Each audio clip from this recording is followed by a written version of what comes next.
Siapa yang selama 1,5 tahun ini punya anak di bawah usia 17 tahun? Apa rasanya umplek-umplekan setiap hari disuruh belajar dari rumah sementara rumahnya nggak ada tempat kecil aja untuk belajar zoom-zooman? Apa yang terjadi kalau ditambah 1,5 tahun lagi? Di sisi lain, kalangan rakyat umumnya, bagaimana rasanya mereka sahabat yang nggak ada internet, nggak ada pulsa, sementara di rumahnya ada 3 orang memerlukan komputer atau gadget atau laptop untuk kerja dan sekolah, tapi tidak memilikinya. Fakta saat ini, biaya sekolah dari rumah ternyata tidak murah. Menjalankan sekolah dari rumah ternyata nggak efektif, dapat ilmu tipis, nggak ada keterampilan lainnya termasuk laboratorium dan kehilangan skill olahraga, kesenian, dan keterampilan sosial lainnya. Bekerja dari rumah malah banyak stresnya, banyak wacana diskusi tok, tetapi tidak ada gerakan nyata. Diskusi doang, eksekusinya kecil, seminar, meeting, belajar online, ngomong doang 1-2 orang, wacana, diskusi.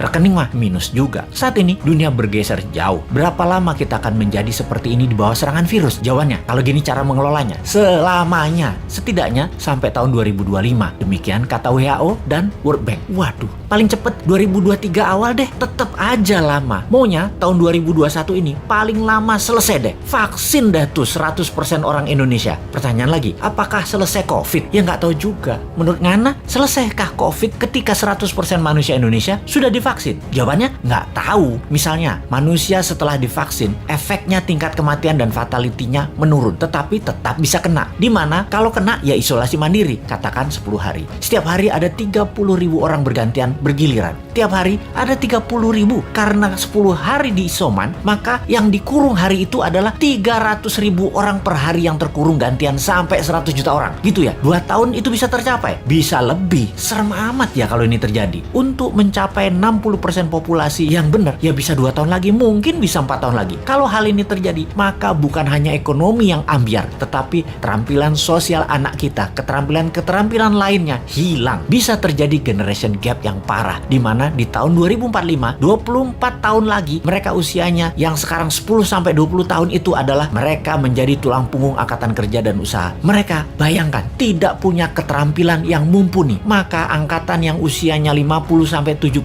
tahun di kemudian tadi masih tetap bekerja dan ini tidak efektif. Maka gawat kalau bernegara tidak ada yang memikirkan hal ini, tetapi lebih memikirkan tenaga kerja asing bagaimana bisa masuk terus dengan dilindungi pejabat paling berkuasa. Alhamdulillah berhasil masuk terus. Itu lebih penting baginya sekarang. Saat ini generasi mendatang ngapain gue pikirin katanya. Yang penting saat ini lagi berkuasa, gak ada yang boleh halangin. Pokoknya gigi 5, gaspol, gue harus kaya. Lalu siapa yang urus generasi muda yang sudah 1,5 tahun ini dikurung di rumah? Ditambah masih ada kemungkinan dikurung lagi 1,5 tahun lagi. Kita urai masalahnya. Kalau anak usia saat ini 7-11 tahun, usia SD, mereka tidak mengerti banyak tentang culture, budaya lokal wisdom. Bayangin, ditambah 1,5 tahun lagi terkurung. Mereka nantinya manusia yang tidak punya budaya. Lalu, remaja usia pancaroba, baru akil balik, usia 11-15 tahun. Mereka adalah manusia lagi cari jati diri. Kematangannya berubah. Dirinya not a girl, but not yet a woman. Menjadi terhambat. Ditambah 1,5 tahun lagi kejiwaan mereka, maka man atau woman tidak paham, tidak akan matang. Sulit menjadikan boy to man. Di usia 16-23 tahun, masa SMA dan kuliah, anak ini adalah masa kreatif dan puncak-puncaknya iseng dan puncak-puncaknya main di usia ini. Kesalahan-kesalahan kecil itu penting untuk modal nanti bersosialisasi di kemudian hari. Tidak banyak mereka bisa lakukan. Mereka masuk generasi yang hilang. Kalau ditambah 1,5 tahun lagi, sekolah mereka tak berketerampilan, tak ada kesempatan di laboratorium, di studio, praktek kerja, keilmuan jalanan atau street smartnya tidak ada. Hampir tidak mungkin membuat mereka berubah from man to gentleman. Ada 40% saat ini dari populasi Indonesia yang usianya saat ini 7-23 tahun. Yang